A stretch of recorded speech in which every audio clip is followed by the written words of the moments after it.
Cold beer here. Hello, everybody. Welcome back. I'm Matthew Jaware. I'm here with Tilly. We're back to talk to you more about beer a little bit and then a bunch of other random shit. That's what we do. Per usual. We are just a few days into this new school year. My 4-year-old went back to, is starting school pre-K. She's going to the same school that her sister went to and is going to currently. K through 6, pre-K through 6, whatever it is.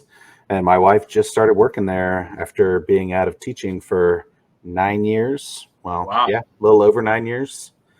She quit right before our oldest was born. So Julie is now 9 years and whatever from March to now is, I guess, 6 months, 9.5. So yeah, she's been out of it for a while, but she's getting back in the game. So it's been busy awesome for all three of them. That's great. Why did she stay out as long as she did? So Julie was born. She quit working to be there when Julie was around, and then we had Scarlett 5 years later, who is 4 now, and she just kind of stayed home until Scarlett was ready to go back. But yeah, it's a crazy time. Crazy time to be going back to school. Mm-hmm. So it's pretty hectic. pretty much the foundation of how society operates. So it's a big deal. Mm-hmm. We need good teachers and need people to just fight through this bullshit COVID and keep teaching kids. Yeah, someone's got to teach kids. Yeah, because it ain't me. I can teach them a little bit. I can teach them about some video games. I teach them I teach them about beer, but that's not really necessarily something I need to be teaching 6th grade and under. But it's something I'm good at. So, yeah, I'm glad we have teachers. It's my daughter's at a school that just opened, a brand new K through 8 magnet school in Pasco County, in the development that we're building a house in. We're moving there next week. Oh, nice. And so this school is brand freaking new. It is just an elite brick and mortar outfit, as you can imagine. And, but you know what they did is they got one entrance and one exit, and for 1,600 kids for the drop off and pickup line. And I tell you, for a thing as well engineered as the Starkey Ranch house development is, which it is really well engineered by development standards, I can't for the life of me figure out why they thought that was going to work. Because even like my daughter's K through 5 last year has 2 drop off and pickup lines on either side of the school for K through 2 and 3 through 5, you know?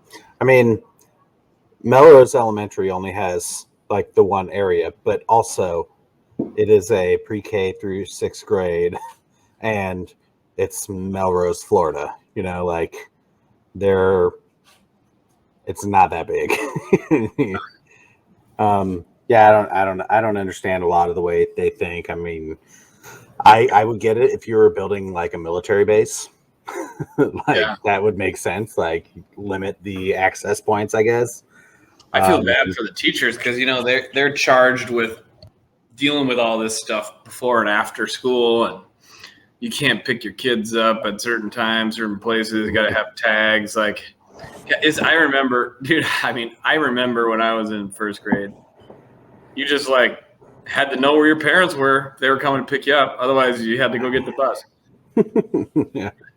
And like, you know.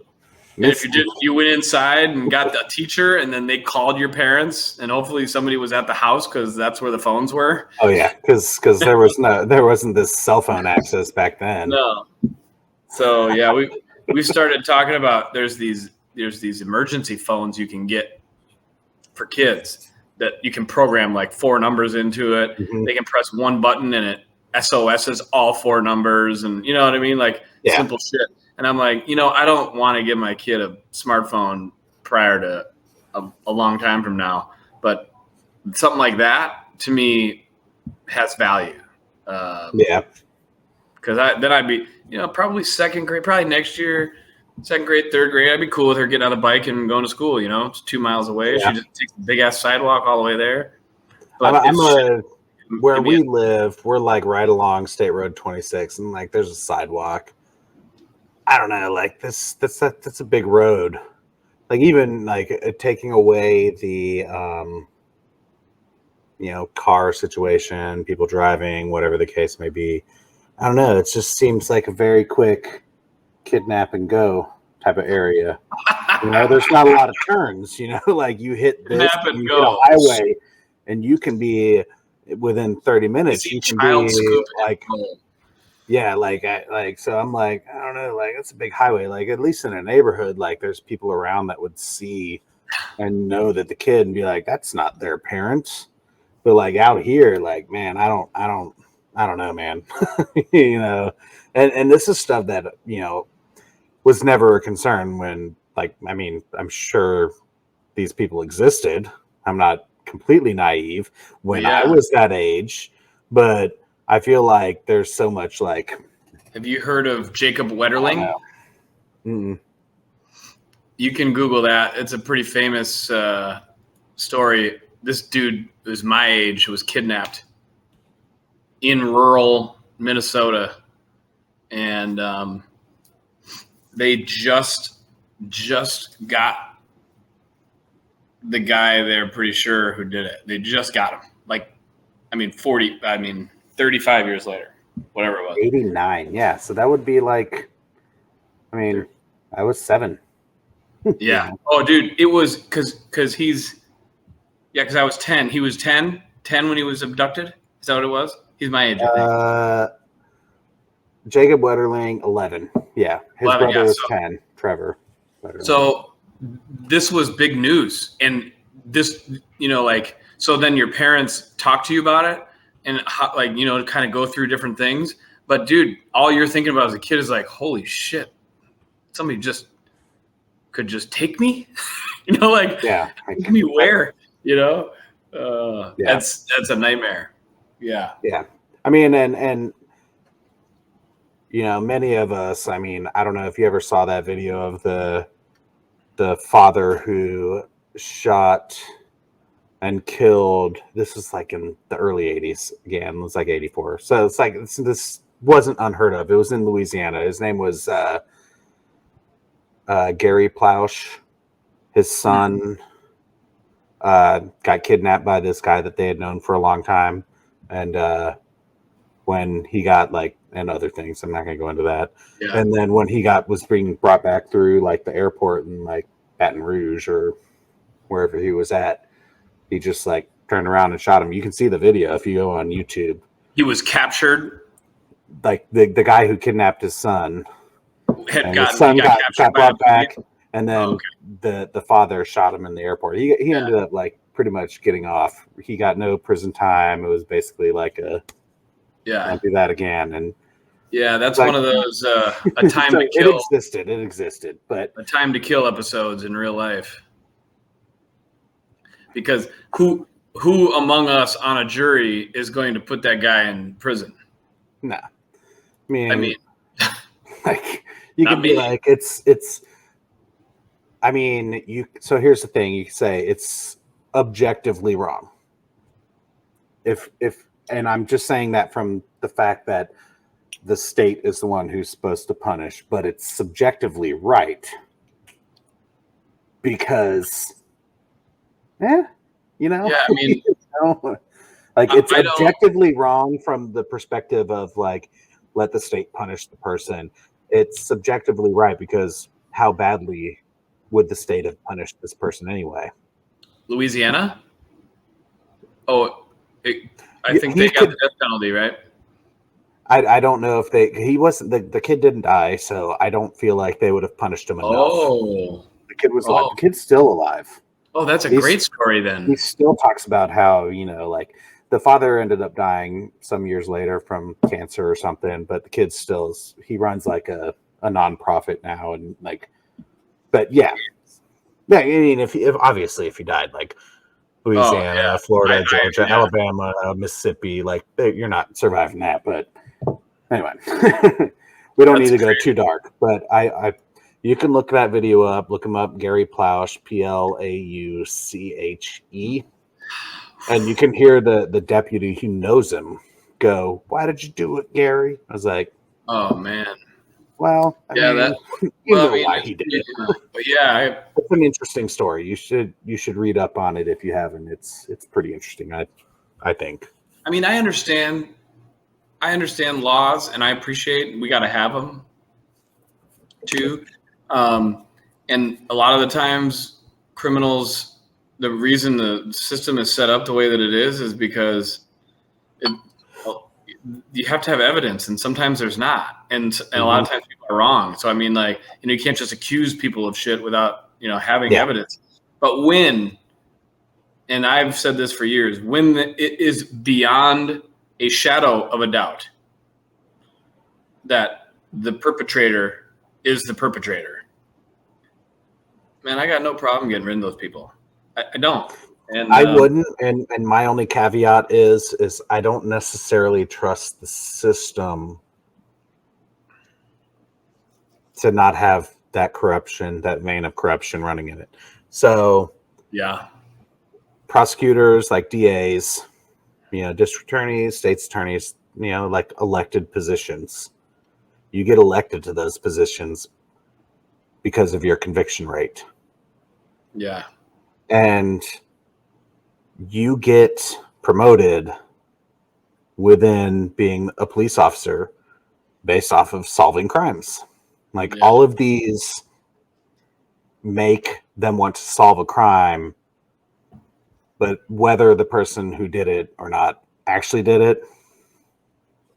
Yeah. So that's the only time. Like in something like this, the kid came, they got recovered, and they went from Louisiana to like California. Like he clearly kidnapped him, took him across multiple states.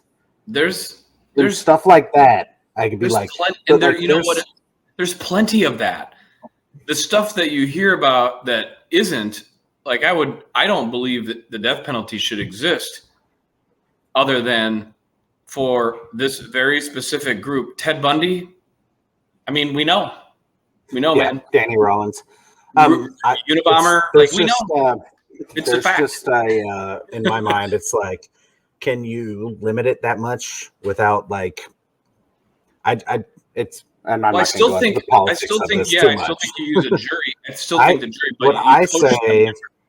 What I say is, you just put some of these people in Gen Pop.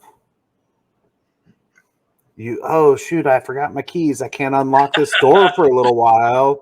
And for some reason, the camera went out. Talk about corruption. And just let nature take care of itself right there. I'm just kidding. I'm just kidding. But, there's some of those people that, like, I have to be against the death penalty because I don't trust the state to get it right 100% of the time. And unless you can get it right 100% of the time, then I don't think you should do it. Yeah. And that's pretty much it. I'm fine with them just being locked up for 60, 70, 80 years. Like, I don't care. Like, if you commit the crime at 18 and you need to be locked up until you're 98 before you die, that's fine.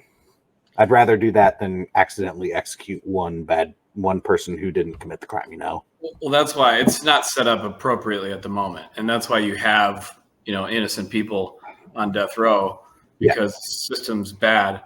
And it just needs to be used less, but it needs to be used faster. Yeah. Like, we know that dude did it, and everyone knows that dude did it. And in some cases, he admitted it, or she. I'm not going to discriminate. Some bad bitches out there, but not the good kind of bad bitch. They got to go. I don't want to spend money on them being around. I don't want to waste resources, and I don't want to clog up the system with multiple appeals and shit. Like when Ted Bundy, dude, what are we talking about? Can we just get rid of that guy and let's keep it moving? Yeah. There's a lot of balancing things involved and it's very complicated. Obviously, we're all aware. Well, also that Ted Bundy has rights. It's like the people you killed didn't. So, over. So what are you drinking tonight? West Tampa Light. Of course, I'm drinking First Magnitude Square Lager. I cannot. This camera sucks. I'm going to replace this, but light beer night. Drinking some light beer tonight. We're not doing a tasting. We're just going to actually go away from that, and we're just going to drink some things that we want to drink while we're recording. And if we come across something that both of us should drink, then we'll do that. Yeah. I think it's a good method. I needed a low-cal beer tonight, and just something to ease myself into the evening, and a nice light golden ale, a lager of any kind to me is a good choice tonight. What I've had these conversations because West Tampa Light's kind of taken off, even though I haven't had any yet. I'm gonna get some. Hopefully, you still have some around in a couple weeks. I may have to get you to hold some aside for me. I don't know. No, we got a new batch. We're gonna be making it more often. Okay, good. So it's been just a weird response for that beer because it's just it's not unique. It's just I think what happens is a lot of non-craft drinkers necessarily. They're going when they find something like that, like they can do that. That's nice for them. Mm-hmm. And also, I think there's a lot of craft drinkers who will go to the brewery and they'll pick something fun and weird for their first drink, but then they're going to chill after that and they want to find something normal too. Or you need something to mix it up. So like, you go, you drink, whatever weird off the wall kind of random beer, and then you need something that's a light lager or something just like to intersperse, like the quote fancy beers with. It's always good to have it. Plus, you're allowing people that are, more of the macro American light beer drinkers, something that they can drink there that's kind of in their wheelhouse, but for sure more quality made and a little bit better than their usual. Yeah, and it's a good intro into just like breweries and just good beer, because the quality is inevitably going to be better because it's made to a different standard. And for people in our industry, brewers especially, they love light beer. Like it's really all they want to drink because it's like they're tired. It doesn't get you drunk, it's like just like they spend all their time making all these wild things that are fun and whatever, but every the end of the day they just want to be able to have a beer and chill out. This Square Lager is 4.2%, so it's like right in the line of nice. Yeah, we're a little higher. We're 4.8. So basically, depending on what I I think Miller Lite's 4.1. Yeah. So, anything in the fours is just nice to be able to just kind of chill over it on when you need it. Sip a little and just kind of not have to worry too much about getting hammered while you're drinking it. Speaking of getting hammered, talk to me about your boy Tebow. Oh man, Florida man gets cut by the Jacksonville Jaguars. Yeah, I was gonna say Florida man gets cut in Jacksonville, but that probably happens a thousand times a day. So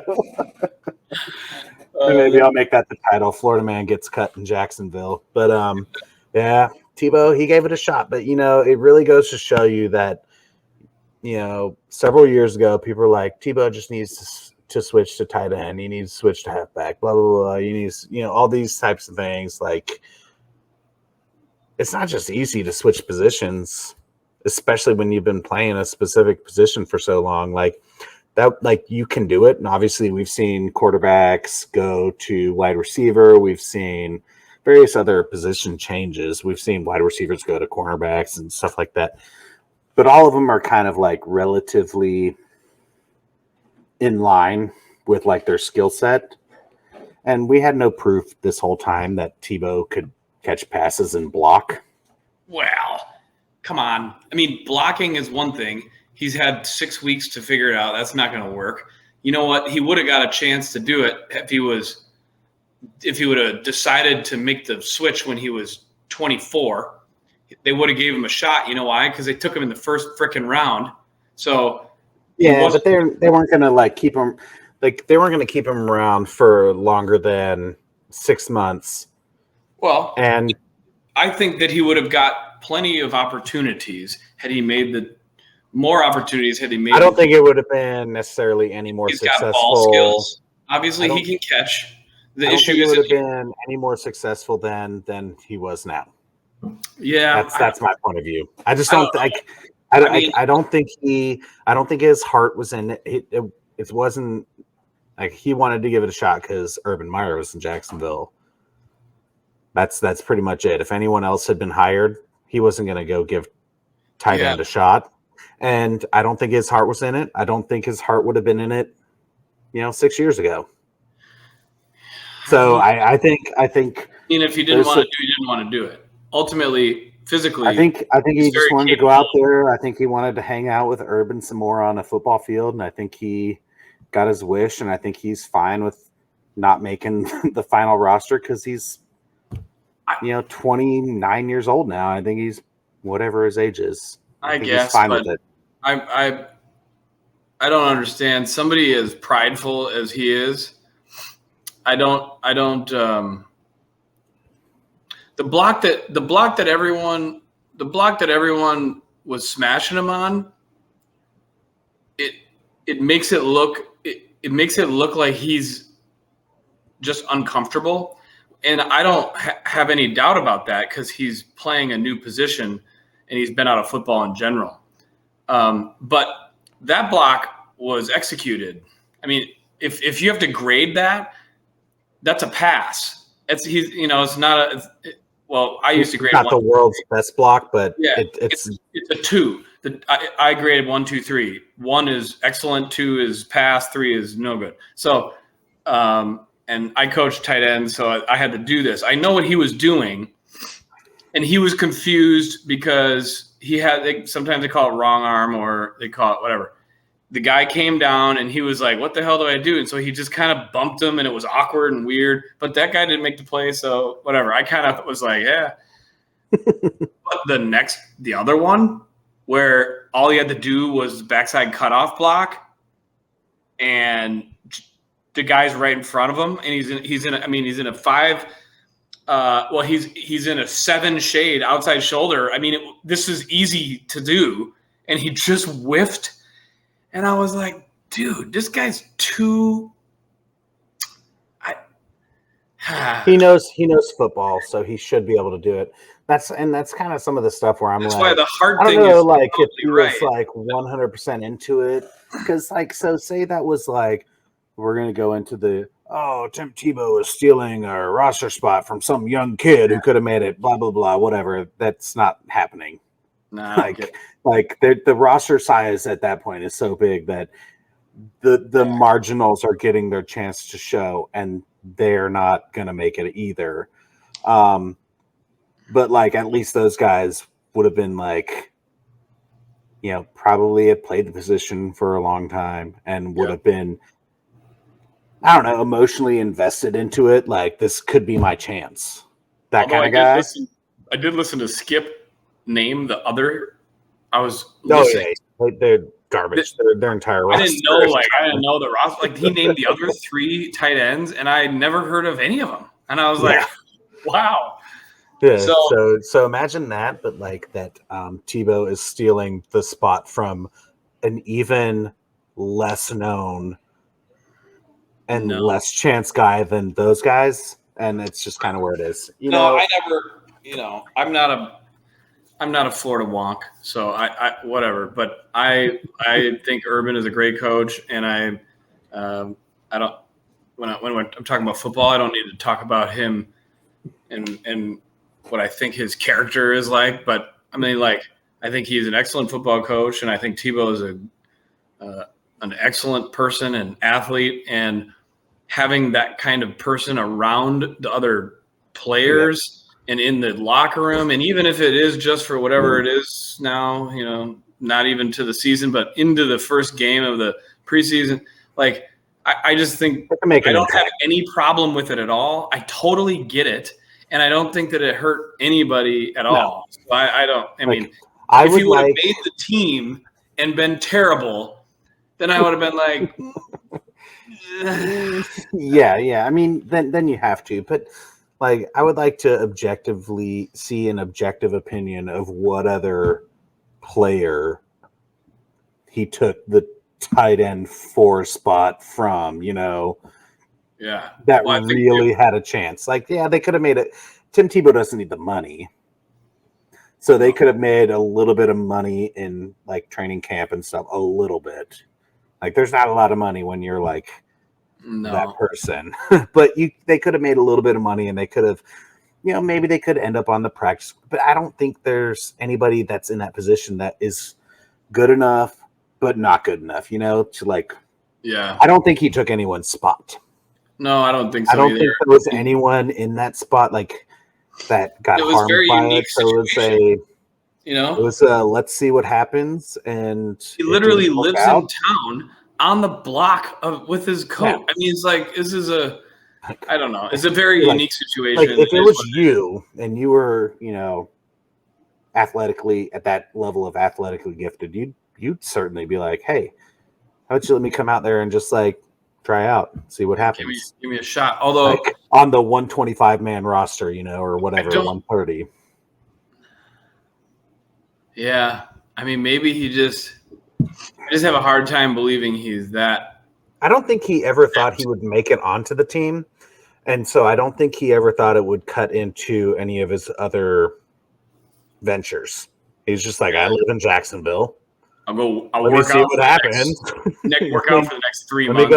Let me go play the sport that I played for, however long until I graduated Florida and got through the NFL. Let me go play this sport for several weeks and then see what happens. I do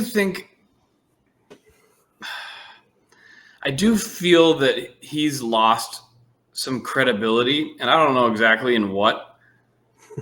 Like in what terms, but his professional athlete career has just been, and I'm not knocking a person for like wanting to try stuff, but he knows that he's going to get a shot because of the name recognition, the name and the buzz that he is, and not just like the buzz of the people that love him. It's just as much the buzz of people that hate him. And he plays football for a second, but then quits that when it didn't work out, and then goes to announcing, and then it's like, oh, you know what? I used to play baseball. And then, in my opinion, he did take a roster spot from somebody in baseball. Now, he definitely did.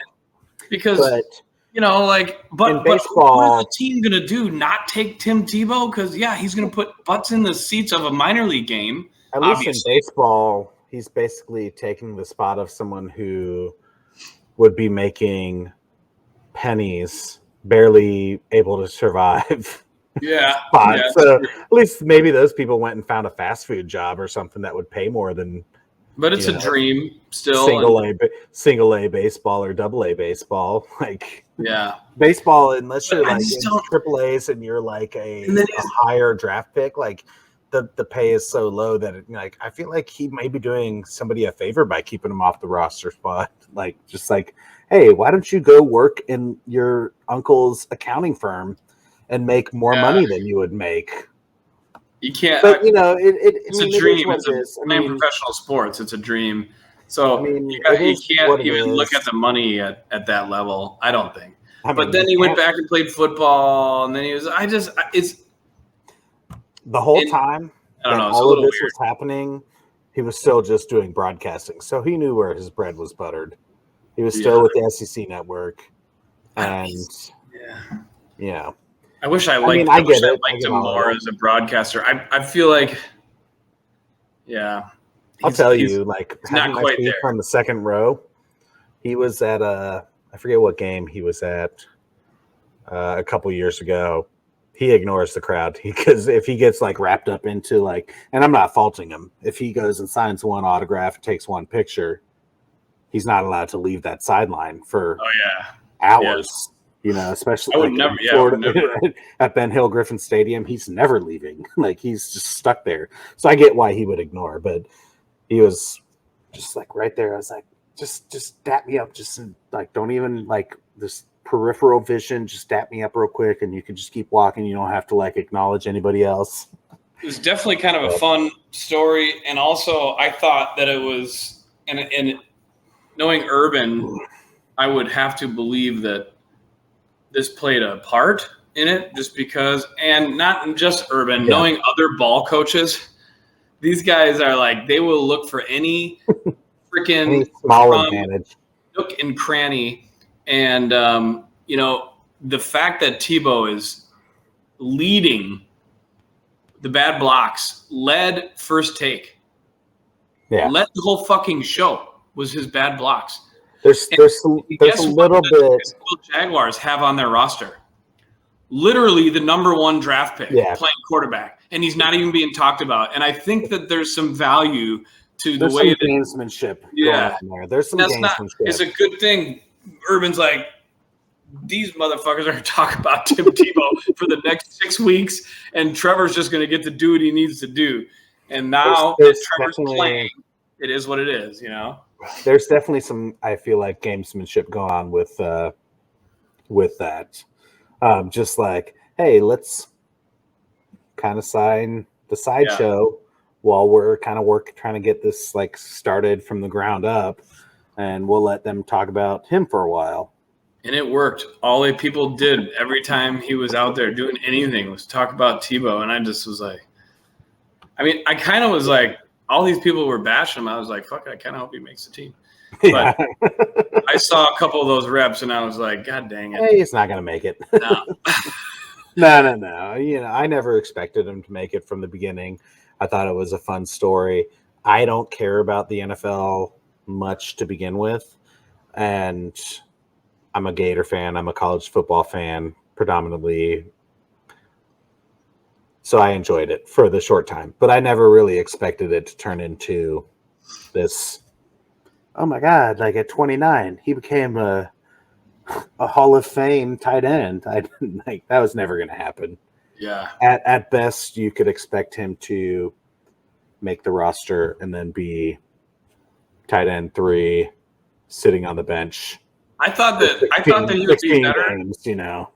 I really did think that he would be better, because one thing that was extremely unique about Tebow was, and I used to say this, I said, you know what? He's not going to be able to throw the ball as efficiently as what's going to be required of him. I said, but if he could, he would be, in my offense, he would be the perfect quarterback, because he is unlike any other quarterback that there is in a long time, maybe ever, and there has been. He's one of those guys that's extremely durable, and that I believe you can feel pretty good about him running power football. And what is extremely difficult for a good gap scheme offense, what's extremely difficult about defending a good gap scheme offense is just numbers and gaps. It's very, very hard. And what +1 football does is it adds a gap, and it makes it fucking impossible for a defense to manage that. And that's why, when it would be on the goal line, or when Florida needed 3-4 yards, they'd run QB power, and he'd get it, because even if you overload it, you're really only evening the numbers. And then he's going to be able to be physical enough to just get you a couple scrummy yards, and that's all that you need. And there's no, I mean, I know the Johnny Manziels, all these fucking guys are out here running, Mekovic, Lamar Jackson. Like, these guys are runners. They can beat you with their feet. Tim Tebow was just a fullback. It would just beat you. and if he could, but here's the thing that's dangerous, because even Cam Newton, who is a monster, Cam Newton's been hurt, and he got hurt running, and he's going to never, ever be the same because of how banged up he got as a runner, no matter what. But Tim Tebow is a different body type, and he wasn't really trying to get tons of yards with his feet. But if you needed him to get a fucking QB dive, he would do it. And other quarterbacks aren't good at doing that. And I just thought that was extremely unique. He was never going to be able to do it as a passer, and that obviously takes away all of your advantages. It takes away a lot of the scheme. Yeah, because look at him with Denver. There was a couple unicorn games there. Where there was a stretch of about 7 games in a row where he made some magic happen. And I just don't understand. He had a great defense. Obviously, that was a great defense. I mean, Peyton Manning won a Super Bowl with that defense essentially the next year. But there was a great defense, but when he was there, he wasn't making bad mistakes. He wasn't making a lot of turnovers. He wasn't necessarily winning you games. But as we saw, you can be a quarterback in the NFL with a good defense, and you can make no mistakes, and you'll be okay. And get some 3rd and 3s with your feet hit a wobbly 30-yard pass and beat the Steelers in the wild card game. You can do that. I just couldn't imagine the defense, but how come defensive coordinators, even in that small stretch, how come they didn't figure that out for them? Now, I guess if you look back, they didn't score a whole lot of points. So they were beating teams by 3-4 points, but 13 to 11 and shit. I mean, but if you don't make the key is just don't make a lot of mistakes. If you don't turn the ball over, you don't make a lot of mistakes, and you have some decent pieces around you. I mean, Peyton Manning didn't exactly, when he was with the Broncos, light the world up. He was over the hill. Better the first year than the second year. Past his prime when they finally won the Super Bowl with him. He was not good. That was not good Peyton Manning. But he doesn't make mistakes because Peyton Manning's too smart to make a lot of these mistakes. So defense, make the right passes, the right plays at the right time, and there you go. That's all it takes, really. Yeah. You're welcome, NFL. I just solved this for you. Yeah, if the guy turns the ball over a lot, just don't have him. Rest in peace, Jameis Winston and New Orleans Saints. Yeah, although I will say with him, we have yet to see if his laser eye surgery is going to make him turn the ball over less. I'm really waiting to see. I mean, I think that Jameis, he's got all the physical tools. So Jameis is, if it's going to work for him, we're going to know quick, because if it isn't going to work with you with Sean Payton, and you having a year of just chilling and working with Sean Payton, it's not going to work nowhere else. It's probably it's probably not. But boy, what a shame, because he'll throw some balls and you'll just be like, holy fuck, why can't we do that? And I mean, then again, those Tampa teams he was on, they weren't very good. They weren't very good, and they were losing a lot, and he was throwing the ball a lot all over the place. And they certainly improved on a lot of fronts, not just with the quarterback. They helped that quarterback out with a lot. And I think like any quarterback, I say the same thing about Kirk Cousins. Last year, Kirk Cousins had his best year ever And I think Dalvin Cook ran for a lot of yards. He missed some games, but ran for a lot of yards. And, if Kirk didn't throw for as many yards as he has in the past, but his touchdown interception ratio was much better. Because he wasn't having to force everything. Yeah, I mean, you don't have to make everything happen yourself. It helps not only some of your stats, like your yards and other things may go down, but yeah, like that's just the way it is. That's why football is like, you can watch like a team in basketball, like you can watch like Carmelo Anthony with like Syracuse. He was with Syracuse, right? Yep. Like you can watch him go through like the NCAA tournament in 6 games and just like win games. And you can see that to an extent in football, but like anytime, like the more people you add, like that's when you need more help.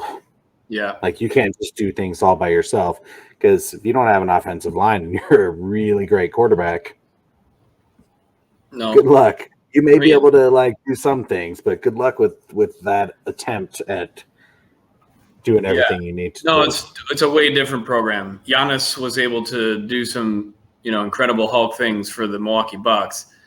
That's not how it's going down in football. No. And I don't care who you are, because Derrick Henry, he freaking manhandled the entire league last year, and they lost too. Because eventually, there's only so much you can do. The difference with the thing about the NFL is if your dude is the quarterback, that really, really helps. Like, I mean, there's a reason why quarterbacks get drafted so high year after year. Yeah. And it's because so many teams need a good quarterback. And if you don't have a good quarterback, like having a decent quarterback is good. Having a bad quarterback is, it just kills you. It kills you like nonstop. Like just going from like just a little bit above that. That's why like you see these like kind of average, mediocre quarterbacks get such high contracts, because like if you can just not be like the worst in the league, like all we need is for you not to be like absolutely the worst, and we'll give you $20 million a year. Like, well, that's why Teddy Bridgewater is still in the league and why people like him, because he doesn't make mistakes. He is an incredible person. He has shown that he, really wants to be here. He fought back from, just almost fucking amputation and maybe death on that leg injury. And so, I don't think anybody expects that he's going to come out and be a superstar like ever at this point, but he might win the job in Denver over a guy they really would like to win the job, because he's not going to fuck it up. And that, that's just, he doesn't do that. And so as a result, I think he's getting paid $20 million. That's what I'm saying. I was like whatever you have to say about some of these quarterbacks that bounce around and keep getting like, kind of mid-level now, especially when quarterbacks are getting $40 million a year, mid-level pay at $20 million a year. You're like, okay.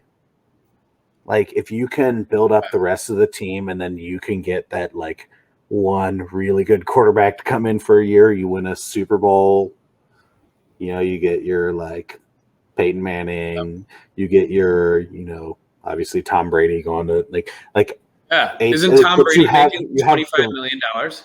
Yeah, something like that. 25, but like you get that to come in, like unless you can convince like your really outstanding quarterback to take a pay cut to build the rest of the team around him, like it's almost your best bet. Yeah. Muddle along with your kind of middle of the range paid quarterback who doesn't make a ton of mistakes, build the rest of the team, and then bring in the big name guy who has only maybe 2 or 3 years left, and just try to win a title or two and then burn the whole thing to the ground. Like, screw it. The revenue share is coming in themselves, and the money's coming in from the league. You're getting your media payouts, and and when you bring in that big guy, you're going to sell a ton of merch. So it's like, unless you can build it up and you can get a quarterback like Tom Brady to stay at the Patriots and take pay cuts and take less money than his, fair market value. Yeah. Like, that's almost the way you have to do it. Well, there's a reason that the Seattle Seahawks, and they've been really, really good, which is a credit to Russell Wilson. And I'm not a huge Russell Wilson fan, but as a football player, he's a badass. But there's a reason they haven't won a Super Bowl since he started making over $100 million contracts.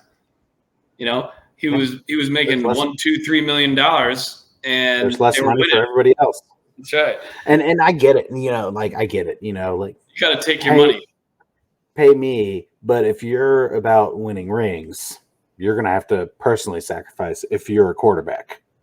Yeah. And if you're some other positions too that I feel like you may have to personally sacrifice, but not nearly to the level that quarterbacks would need to if they want to establish that legacy. And I feel like you can probably still pay the bills and feed your family on $25 million a year.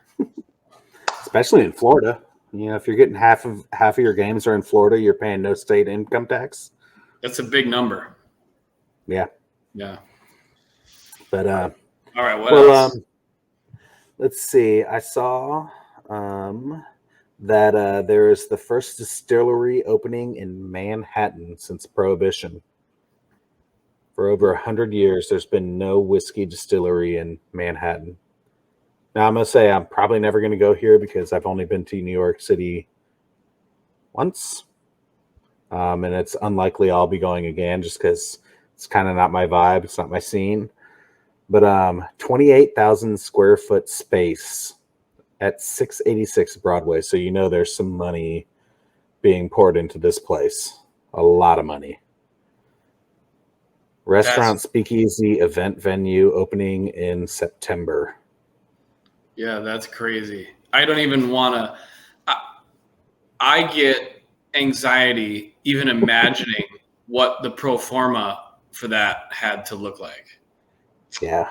I don't even want to imagine how they expect they're going to make their money back. And you know what? Quite honestly, maybe they don't. Maybe it's money laundering. You never know. Yeah, or at a minimum, it's somebody on Wall Street needs a loss line item on their portfolio. They gotta write something off. That they can write it all off while drinking and partying for free.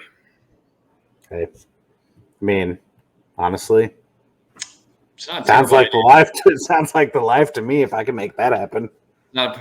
Honestly, if I'm being honest, I drink beer for free, and we take losses. So yeah, so we don't have an event venue or a really big party scene necessarily, so it's not like that. But I do get a couple things at least.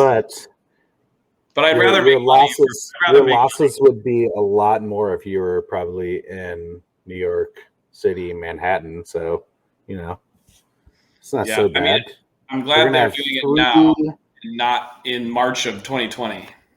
Says 11th generation spirits maker Juan Domingo Beckman. Wow. 11th generation. They've been making some booze in his house. And his family. That's crazy. Yeah. That's cool. I like that. I think it's cool. I mean, I'm never going to see it because that seems like the kind of place that's going to be too expensive for me to go to on the occasion I actually decide to go back to New York City again. Probably isn't all that far from where my wife lived. My wife lived on Broadway and Bleecker in Soho. Is it Soho? Is that where it is? Let's see.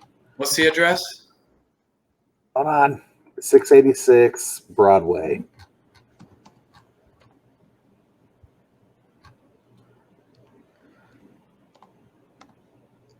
Yeah. Says, just lost Matt. He closed out. There he is. I accidentally clicked off it when I was Maybe Uh, you typed it in and you went to. It'll be okay. No, that's literally like 2 blocks from where my wife used to live. Bleeker's right there. I can't even imagine. What'd you say? 28,000 square feet, Yeah. dude. I can't even imagine.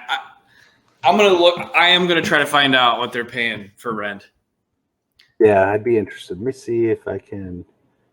I'm curious. It's. I mean, dude. Founded by Proximo Spirits. It's. I mean, it's right in the mix in NoHo, right on the edge of Soho. It's so Proximo Spirits is owned by the Beckman family. So Juan Domingo Beckman. And they're most known for importing and distributing Cuervo tequila. So clearly there's a massive amount of money involved with that family. So I mean it's obvious given where they're opening up. Yeah. Well, and the other thing is, I assume they'll be distilling there, and so you got to imagine that they're paying for. He's Broadway. Also the CEO of Jose Cuervo Tequila, so he's worth $1 billion. His dad owns the other 70% of the company. Nice. Him and his dad own it, so there's money involved. That's fuck you's money. I mean, a lot of that has to be warehouse. So here's where some of that just gets where it boggles my mind is they're right on Broadway in NoHo, Soho, Manhattan, and they're renting space that a whole bunch of that space is going to be used as warehouse. Yeah. They're not paying retail. I'm sorry, they're not paying like warehousing prices. They're paying Broadway retail prices per square foot, and they're gonna have some fucking barrels sitting on it. Nobody's buying anything. That's why I know they're gonna be it's gonna be a premium if you want to like buy some of that. God, what the fuck? Just because they have to. What's a cocktail they're gonna cost? Bro, I don't even. I'm never gonna have to figure it out because short of me hitting the Powerball, I'm not going to be going up there and checking out any of these places anyway. So, and even if I did, I'm more likely to go run up into the mountains and hole up there and do whatever I want there. So, but yeah, you look more like a mountain man than a Manhattan man. I'll make a couple day trip through Manhattan, and that's probably good enough for me. Right on. Just real quick, had a couple more topics we could discuss, but I wanted to talk about this because I thought I enjoyed it. Saw this article a couple weeks ago, and we ended up interviewing Spencer for last week's episode, but it says volunteers make Florida Beach accessible to all. There's a bunch of volunteers who once a month they go place, various pieces of equipment out. And I'll try to link this article when I tweet this episode out to make it accessible to people in wheelchairs and other mobile devices. Because obviously, beach sand is not ideal for if you're in a wheelchair. It's really hard to go, anywhere and do anything. It's kind of hard to walk in as well, but and they said they've helped over 9,000, 8,000 people get out there and get on the beach, which I thought was a pretty cool story. I always like that kind of stuff. Yeah, honestly, man, I've never thought about it. Yeah, I mean, I haven't either until I saw this article. So I guess that I assume that there's people who can't walk, whose family and friends figure out how to get them to the beach and get them involved. I'm sure that happens. But I've never, I don't remember seeing wheelchairs on the beach. Obviously, it's like you said, it's ridiculously difficult in the sand. But yeah, these things I'm looking at this article, this is cool. It allows them to get in this chair that can get out in the water and float, looks like. And Yeah, I think that's pretty cool. Yeah, I like those kind of things. You know, the world could use a lot more people thinking about the needs of people in a worse position than they are. We'd all be better off if this kind of stuff happened more often. Yeah. It sounds like the woman that's behind it all was paralyzed when she was 14. So she's obviously been able to figure out stuff in general and found a way to make this happen for other people. Is pretty cool. Yep. Sabrina Cohen, paralyzed at age 14 and making things happen for others. So, yeah, cheers to her. Cheers to her. Hopefully she wasn't paralyzed in a car accident involving alcohol, or I'll feel pretty bad about it. I don't feel. I mean, it wasn't me. We're giving her cheers. Giving her props. That's She's right. trying to work on installing a permanent location so that they can keep it up and expand on it. So I see more about it. I'll post up about it. But good stuff. I appreciate this kind of news. We're gonna call it from here. I got kids that are not sleeping too well and a wife that's annoyed with me for being away. So I should probably drop off here. And thanks for hanging out with me, though. And right on. Sorry that your Florida man was cut in Jacksonville. Florida man gets cut in Jacksonville. It happens all the time, every day. All right, dude. Could you make it like a in the eyes of an angel? Every 30 seconds, a Florida man in Jacksonville gets cut. And picture of Tebow. I may have to get Chris to help me make this. Picture of Tebow when he was crying on the sidelines versus Bama. I'll have to figure this out. I'll have to let Chris know. We need to make a trailer out of this ASAP. All right, man. Well, you have a good one. Thanks for hanging out with me, and take it easy. Yeah. Right on. All right, everybody. We'll catch you next time. Cheers. Cheers.